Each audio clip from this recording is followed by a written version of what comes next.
Hello, everybody. We're on week 2 of Intro to Criminal Justice 120, and I want to go over a few housekeeping rules first before I start into what this week is going to require.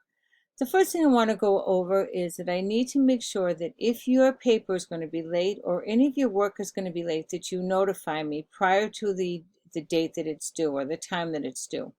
Discussions can never ever come in late, but your responses can come in until 11:59 on that Saturday. So you still have time. If you miss that deadline, you still have time to get your responses in, and that can be 60% of your grade.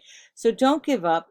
Make sure that you put in a response, 4 of them. That's right, 4 responses, and you need to put at least one source during that process. Okay, so that's very important to me. The second thing I want to talk about has to do with your paper. Your paper needs to be, or your PowerPoint.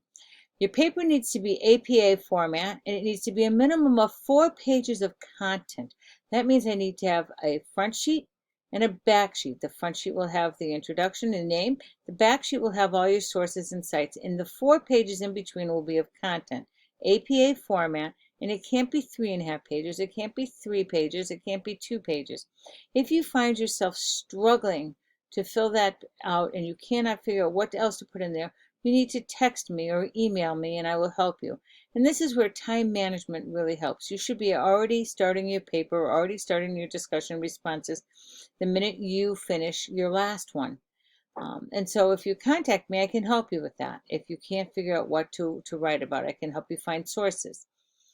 So your paper, as I said, 4 pages, and you have to have your sources on there, a minimum 2. Go to your rubric, and your rubric will tell you what is expected of you each and every time. And I go by that rubric. If your paper comes in late, you have the ability to put it in late, but you'll get a 30% deduction. Not on your discussion. Your discussion you will not get any credit for, but you will get credit for your responses. But your paper or your PowerPoint, you can get 30% deduction.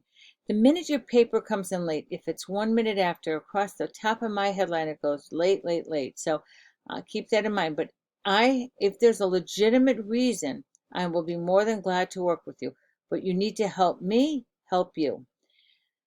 I want to go over what's expected this week on learning materials. This week had some really great learning materials.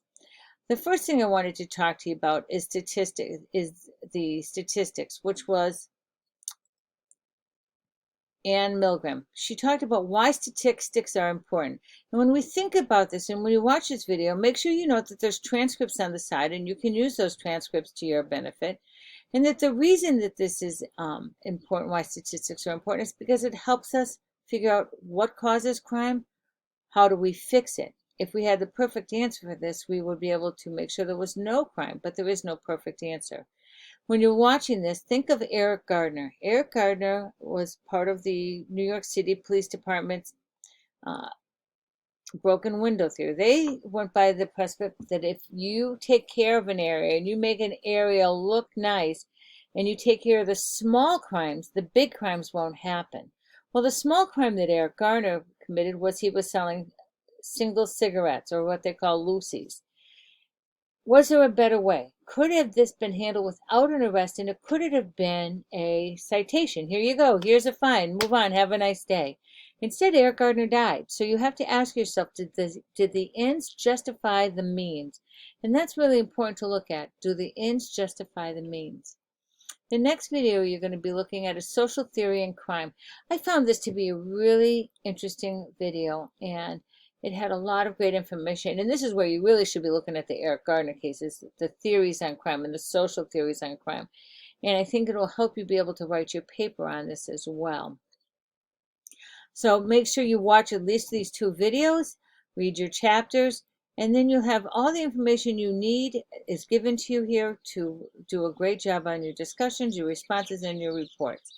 As I said, your report must be a minimum of 4 pages. We're going to start off by looking at the UCR crimes and the NIRBS. So the Uniform Crime Reporting has now transformed into the NIBRS. And that was as of January 1st, 2021.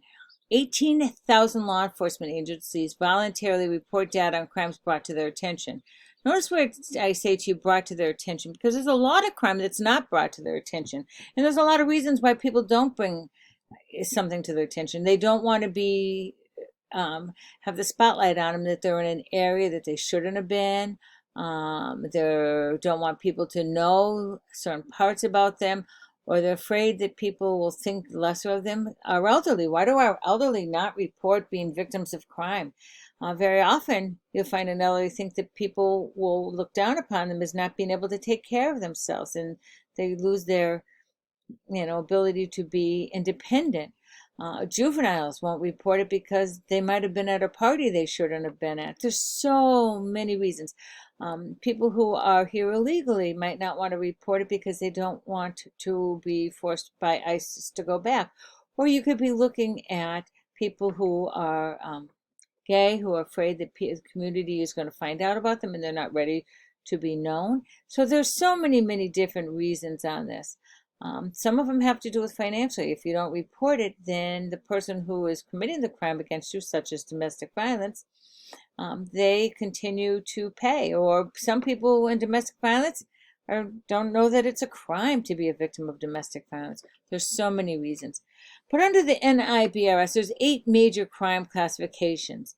And this has changed, as I said, every single day. So those that include violent crimes are murder. That one there is pretty, if you have that statistic, that's pretty standard because you have a body. Non-negligent manslaughter, rape, robbery, aggravated assault, and the property crimes of burglary, larceny, theft, motor vehicle theft, and arson. Now, why would motor vehicle theft affect all of us? Well, we're not the only ones that use these crime statistics. Your insurance companies do. So why is my insurance less than someone who lives in Boston? Well, because there's less of a car theft problem in my community than there is in Boston. So each and every one of us is affected somehow by the Uniform Crime Report, or the NIBRS, which is what it's officially under now. Every department, they try to get to go to this. About 80% of those 18,000 departments are now on here. Now, they're very accurate for murder, but they're very much less accurate when it comes to things as rape or assault. As I said, a lot of times people don't report minor theft, but there's another reason people don't report it. Sometimes they don't know it. When you get in your car today, ask yourself, what could be stolen out of here that I don't know?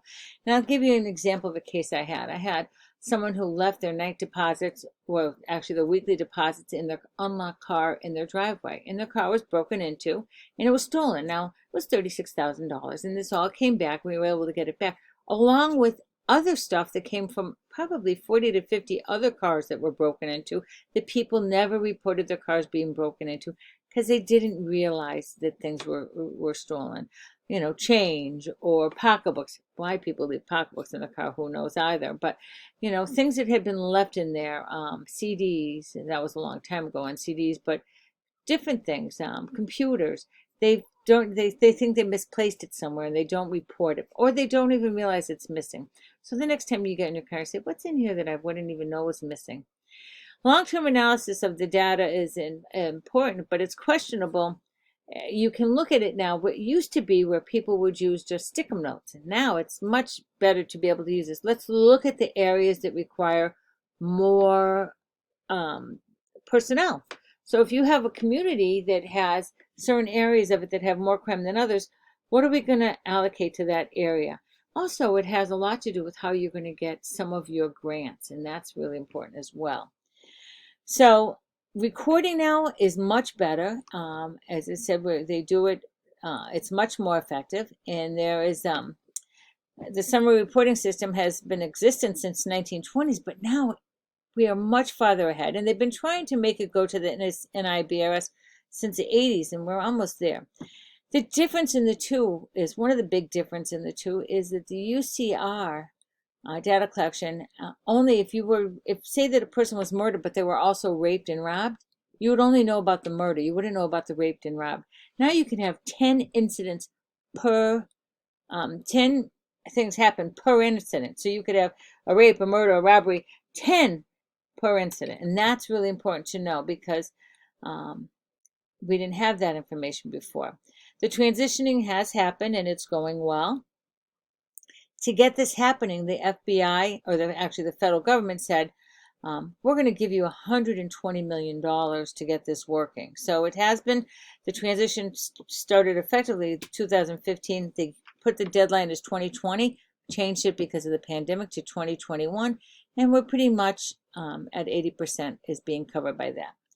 The Bureau of Justice Statistics, as the National Crime Victims Survey, is a much different survey, and this is done to 240,000 people in 150,000 households per year.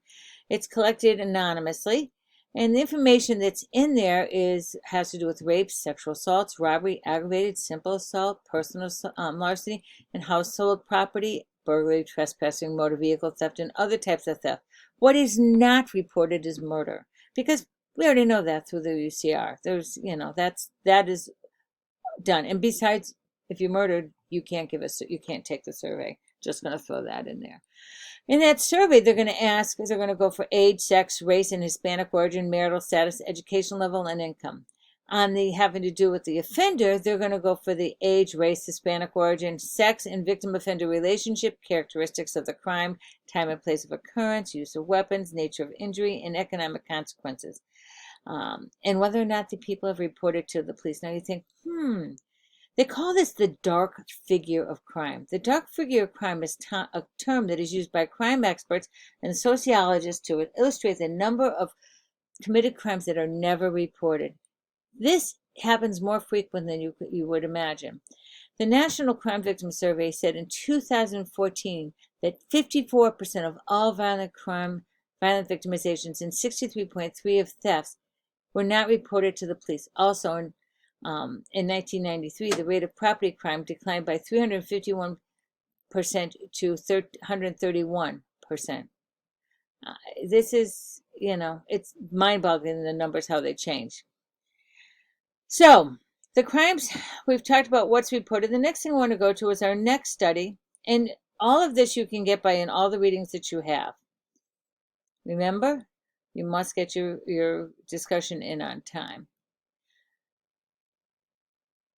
We're going to be talking about, this is your paper, and you're going to be choosing one of the following: the classical school, the biological school, the sociological school, and the psychological school. The classical school is basically people have free will and their actions are the result of choice. So was it Lindsay Lohan's choice to have alcohol for the first time, knowing that both her parents were alcoholics, that she would become an alcoholic? When did her free will kick in? Plain or present. This particular one, the classical, says that deterrence is going to be the best reason for justification for punishment. So this is more prisons, more stricter laws with stiffer penalties. This calls for more jail time. And it calls for swift action when it comes to it. No long trials. Let's get you to court. Let's get you into jail and call it a day. The biological says you're born to be bad. Are you the bad gene holder? Genetics, neurology, physical constitution, low intelligence, poor diet, impulsivity, and hyperactivity.